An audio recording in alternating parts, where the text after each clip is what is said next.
নমস্কার বন্ধুরা, রূপার রান্নাঘরে সকলকে স্বাগত জানাই। আজ নিয়ে হাজির হয়েছি চিকেনের আরও একটি রেসিপি, চিকেন মহারানি। জামাই ষষ্ঠীর স্পেশাল দিনে এরকম একটি রান্না কিন্তু মেনুতে অ্যাড করাই যেতে পারে। খেতে কিন্তু খুবই সুস্বাদু লাগে আর খুবই সহজ পদ্ধতিতে আজ আমি আপনাদের সাথে শেয়ার করতে চলেছি। রুটি, পরোটা, লাচ্ছা পরোটার সাথে কিন্তু এটি খেতে খুবই ভালো লাগে। রান্নাটি ভালো লাগলে আমার চ্যানেলকে সাবস্ক্রাইব করার অনুরোধ রইল। চলুন তাহলে রান্নাটি শুরু করা যাক।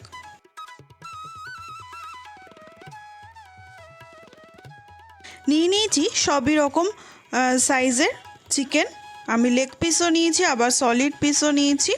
আপনারা আপনাদের পছন্দ মতো পিস নিয়ে নেবেন। ভালো করে ধুয়ে জল ঝরিয়ে নিয়েছি। এবার একটা মিক্সার তৈরি করব। দিয়ে দিচ্ছি 8 থেকে 10 কোয়া মতো রসুন আর 1 ইঞ্চ মতো আদা। আমি আদার পরিমাণ একটু কম দিয়েছি আর রসুনটা একটু বেশি দিয়েছি। জল দিয়ে ভালো করে মশলাটিকে বেটে নিচ্ছি। এবার সমস্ত মশলাটা আমি চিকেনের মধ্যে দিয়ে দেবো। কিন্তু আদার থেকে রসুন দিলে একটু বেশি ভালো টেস্ট হয় আমার মনে হয়। দিয়ে দিচ্ছি কাশ্মীরি লঙ্কা গুঁড়ো।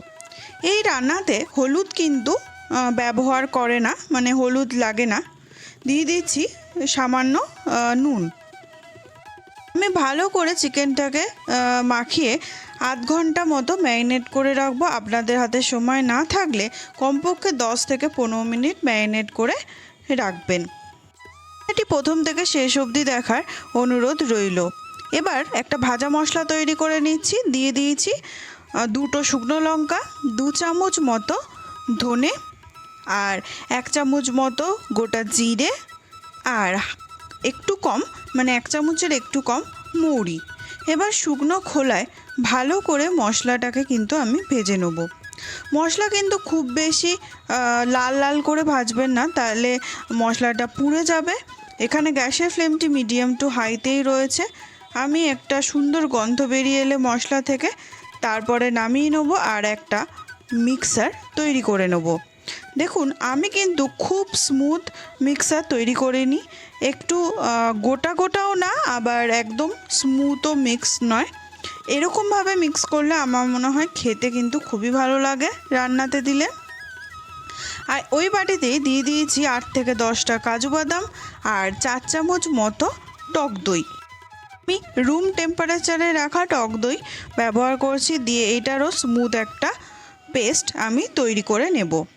আধ ঘন্টা পর রান্নাটাকে শুরু করব। আমি ঢাকনাটাকে খুলে নিয়েছি।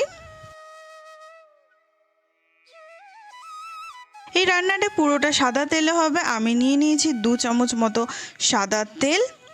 দিয়ে দিয়েছি গোটা মশলা, এলাচ, দারচিনি আর লবঙ্গ। ভালো করে একটু নাড়িয়ে চাড়িয়ে নিয়ে এবার অ্যাড করব পেঁয়াজ কুচি। আমি এখানে মিডিয়াম সাইজের একটা পেঁয়াজ ব্যবহার করেছি। ভালো করে একটু বাদামি লাল করে পেঁয়াজটাকে ভেজে নেব। বেশি পেঁয়াজ কিন্তু ভাজার প্রয়োজন নেই। লুচি, পরোটা, লাচ্ছা পরোটার সাথে কিন্তু এই রান্নাটি খুবই ভালো লাগে। দিয়ে দিয়েছি ম্যারিনেট করা মাংসটা।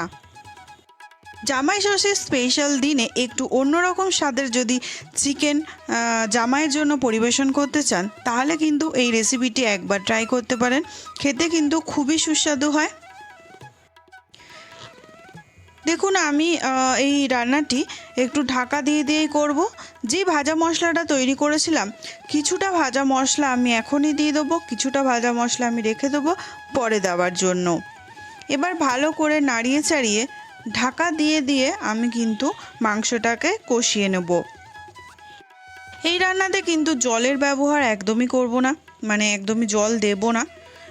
জলের পরিবর্তে কি দিলে ভালো হয় সেটা আমি অবশ্যই বলবো রান্নাটির শেষে। গ্যাসের ফ্লেমটি লো টু মিডিয়ামে রেখেছি আর মশলাটাকে, মানে চিকেনটাকে আমি ভালো করে কষিয়ে নিচ্ছি। ঢাকা দিয়ে দিচ্ছি পেস্টটা, যেটা কাজু বাদাম আর টক দই এর পেস্টটা তৈরি করেছিলাম, সেটা কিন্তু এবার দিয়ে দিচ্ছি। ভালো করে নাড়িয়ে চাড়িয়ে নেব। এখনও কিন্তু গ্যাসের ফ্লেমটি আমি লো টু মিডিয়ামেই রেখেছি।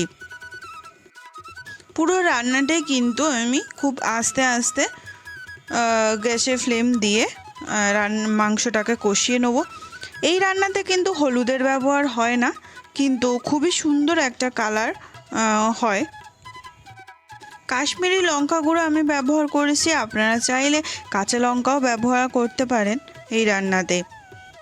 আমার চ্যানেলে জামাই ষষ্ঠীর স্পেশাল হিসাবে আরও অনেক রেসিপি আপলোড করেছিলাম, আপনার লিঙ্ক আমি ডেসক্রিপশন বক্সে দিয়ে দেবো, আপনারা কিন্তু অবশ্যই চেক করতে পারেন। দিয়ে দিয়েছি বাকি ভাজা মশলাটুকুও, দিয়ে আবারও নাড়িয়ে চাড়িয়ে আরও একটু কষিয়ে নেবো।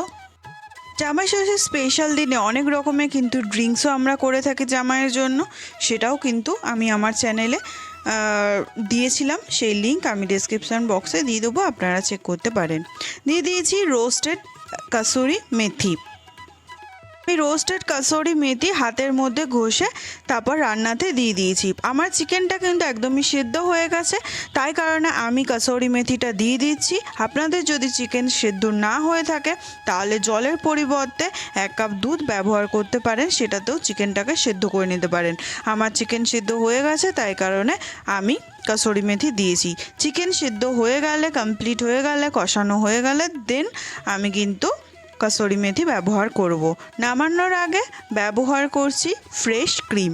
বাড়িতে যদি ফ্রেশ ক্রিম অ্যাভেলেবেল না থাকে তাহলে দুধের সরকে কিন্তু ভালো করে ফেটিয়ে নিয়ে তারপরেও কিন্তু রান্নাতে দিতে পারেন, তাতেও কিন্তু খেতে খুবই ভালো লাগে।